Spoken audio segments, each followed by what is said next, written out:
Hi, I hope you learned from this. Alright, just a minute. Alright, so do you know what the last wonder of the world is? I don't know if you've ever thought about what exactly is the last wonder of this world. And I have really done a lot of research trying to know what the wonders of the world is, what the last wonder of the world is. So actually, I didn't have to move so far. I didn't have to go too far. I didn't have to travel around the globe. I didn't have to live where I am before I got to know what the last wonder of the world is. And you know how sweet and how interesting it is to find out what the last wonder of the world is. That is me. That is you. You are the last wonder of the world. Oh, you might be asking, how? Why? At what point do I become the last wonder of the world? You see, in the Bible it was recorded that God called the angels and he said, you know what, hey, angels, guys, come together, let's have a conversation. And he said, let's create man in our own image. So you and I were created in the likeness of God, with the same look with God. And that is why I tell people that you are a God. I am a God. I have been created in the likeness and image of God. And you know one funny thing? I was now given the responsibility to also do what? To procreate. I was given the responsibility to what? To be fruitful, be multiply, subdue the earth. So to somebody out there, this is just a message, a very short message for you, that let no one talk you out of who you are.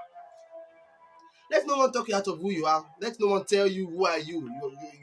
You're so inferior. You don't know anything. Let no one speak things that are not you into you. You are a giant, you are a God. That is the most important thing. You are a God. And the moment you fail to be fruitful, the moment you fail to subdue the earth, the moment you fail to live in that capacity, then who are you? You are nobody. But you are somebody that God has created you to be, because he has created you to look like him. He has created you just like him. So, like my best speaker so far do say, he says that don't let others' opinion don't let others' opinion becomes your reality. Because people cannot identify, they can't see who you are, does not mean that is who you are. Because people are so short-sighted to identify who you've been created to be. Because people cannot see your vision, because people cannot really relate with who God has created you to be, does not mean that you have to accept who they have called you to be.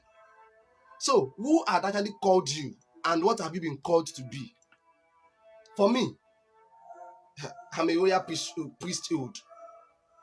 I'm a lender to nations. I'm a nation in myself. So who exactly are you?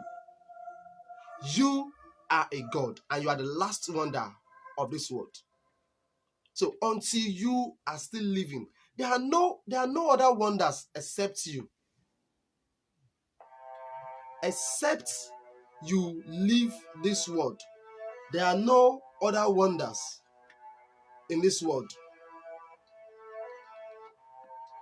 So you just imagine the process of creation.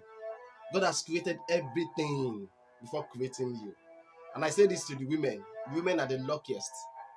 In fact, when God has said everything is perfect and even created the man, God still had to create a more perfect being, which is the woman. So, if you're a woman out there and the man is making you feel like, oh, I'm superior, that means you've given out your power, because you are not superior. You are more created in a more perfect situation.